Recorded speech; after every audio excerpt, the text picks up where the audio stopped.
Hello everyone. हम chapter जो second है 11th क्लास का वो पढ़ रहे थे और आज की वीडियो में हम बोर एटॉमिक मॉडल करने वाले हैं। जो आज की इस वीडियो में हम उन चीज़ों के बारे में बात करेंगे जो कि बोर एटॉमिक मॉडल को डेवलप करने में बहुत मददगार साबित हुए। और बोर एटॉमिक मॉडल से पहले जो रदरफोर्ड अल्फा स्कैटरिंग एक्सपेरिमेंट था वो प्रचलन में था और हम जो रदरफोर्ड एटॉमिक मॉडल था कंप्लीट पढ़ चुके हैं। अगर आपने वो वीडियो अब तक नहीं देखी है तो आप उसको पहले जरूर देखना, क्योंकि उसी के बाद ये टॉपिक हमारा आता है development leading to the Bohr atomic model of atom. Rutherford ने बताया था कि न्यूक्लियस है जो वो एटम के बिल्कुल सेंटर पे होता है। न्यूक्लियस किसी भी एटम के सेंटर में होता है और उसके ऊपर पॉजिटिव चार्ज होता है और जो इलेक्ट्रॉन होते हैं वो न्यूक्लियस के चारों तरफ रिवॉल्व करते हैं। और इस सर्कुलर पाथ में, जैसे जिस सर्कुलर पाथ के अंदर इलेक्ट्रॉन रिवॉल्व करते हैं उसको बोला जाता है ऑर्बिट।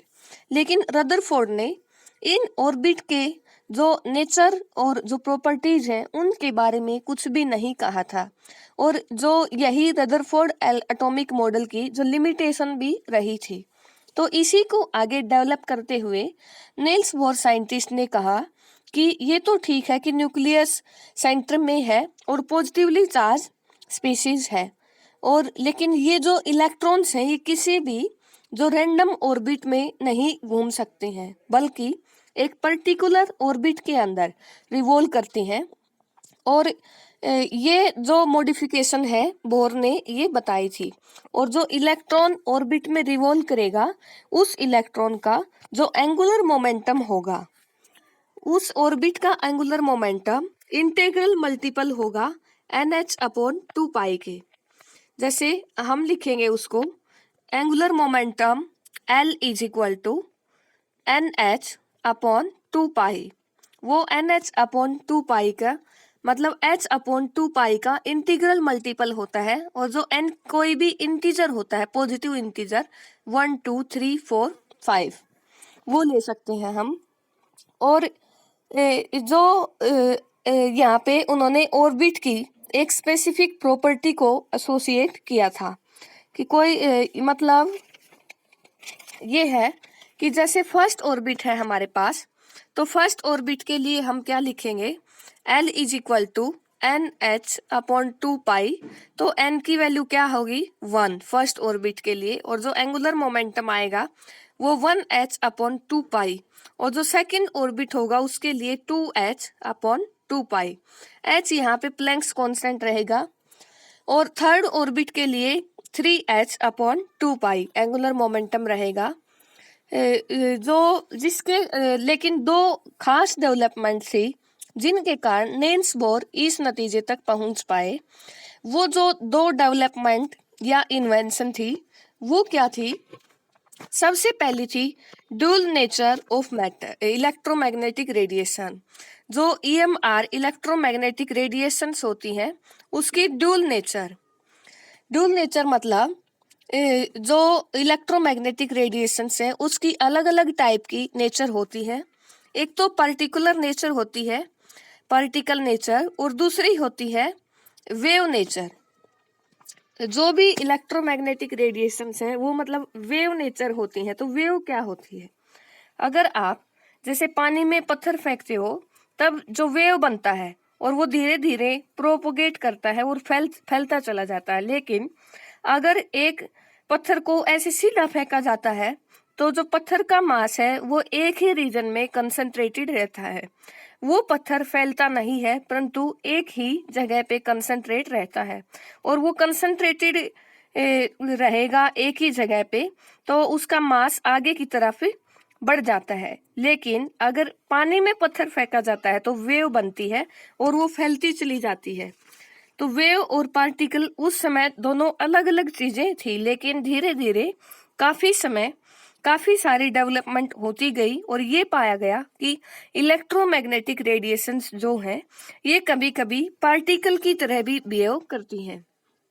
पार्टिकल नेचर होती है और कभी कभी ये वेव की तरह बिहेव करती हैं। वेव नेचर की तरह बिहेवियर शो करती हैं। तो ये डिफरेंट डिफरेंट एक्सपेरिमेंट के अंदर जो डिफरेंट डिफरेंट नतीजे देखने को मिले, जैसे जो इंटरफेरेंस है और डिफ्रैक्शन है, वो इलेक्ट्रोमैग्नेटिक रेडिएशंस का वेव नेचर शो करता है। इंटरफेरेंस और डिफ्रैक्शन इलेक्ट्रोमैग्नेटिक रेडिएशंस का कैसा नेचर शो करता है? Wave nature. लेकिन जो फोटो इलेक्ट्रिक इफेक्ट है, वो फोटो इलेक्ट्रिक इफेक्ट जो इलेक्ट्रोमैग्नेटिक रेडिएशंस है उसका पार्टिकल नेचर शो करता है, पर्टिकुलर बिहेवियर होता है, जो पार्टिकल बिहेवियर वो दिखाता है।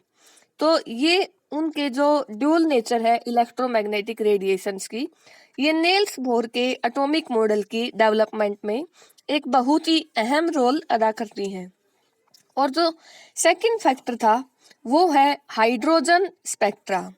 हाइड्रोजन एटम का जो अब्जॉर्प्शन और एमिशन स्पेक्ट्रा होता है, उसकी वजह से जो डेवलपमेंट है बोर एटॉमिक मॉडल की वो थी। तो जो मतलब हाइड्रोजन स्पेक्ट्रा, अब्जॉर्प्शन और एमिशन स्पेक्ट्रा, ये क्या है? अगर हाइड्रोजन को एक्साइट किया जाता है तो एक पर्टिकुलर फ्रीक्वेंसी की ही इलेक्ट्रोमैग्नेटिक रेडिएशंस को एमिट करता है। और अगर हाइड्रोजन एटम में से जो इलेक्ट्रोमैग्नेटिक रेडिएशंस पास की जाती हैं तो वो क्या करता है? एक पर्टिकुलर फ्रीक्वेंसी की ही रेडिएशन को, इलेक्ट्रोमैग्नेटिक रेडिएशन को अब्जॉर्ब करता है। तो इन टॉपिक्स पे जो हम आगे की वीडियो में करेंगे, जो हाइड्रोजन स्पेक्ट्रा है वो, और जो इलेक्ट्रोमैग्नेटिक रेडिएशंस की जो पार्टिकल और वेव नेचर होती है, आगे की वीडियो में हम वो डिस्कस करने वाले हैं कंप्लीट इलेक्ट्रोमैग्नेटिक रेडिएशंस के बारे में। और जो इन सभी चीज़ों का मैथमेटिकल पोर्शन होता है वो आप क्लास 12th में जो फिजिक्स में अच्छे से समझ पाएंगे। तो गाइज नेक्स्ट वीडियो में हम इलेक्ट्रोमैग्नेटिक रेडिएशंस का जो पार्टिकल और ड्यूल नेचर होता है, मतलब पार्टिकल और वेव नेचर दोनों, उनके बारे में चर्चा करेंगे। अगर आपने रदरफोर्ड अल्फा स्कैटरिंग एक्सपेरिमेंट देखना है तो आप सोनिया शर्मा केमिस्ट्री क्लासेज में सर्च कर सकते हो, और उसी के बाद आप जो बोर एटॉमिक मॉडल है वो अच्छे से जान पाएंगे। Thanks for watching.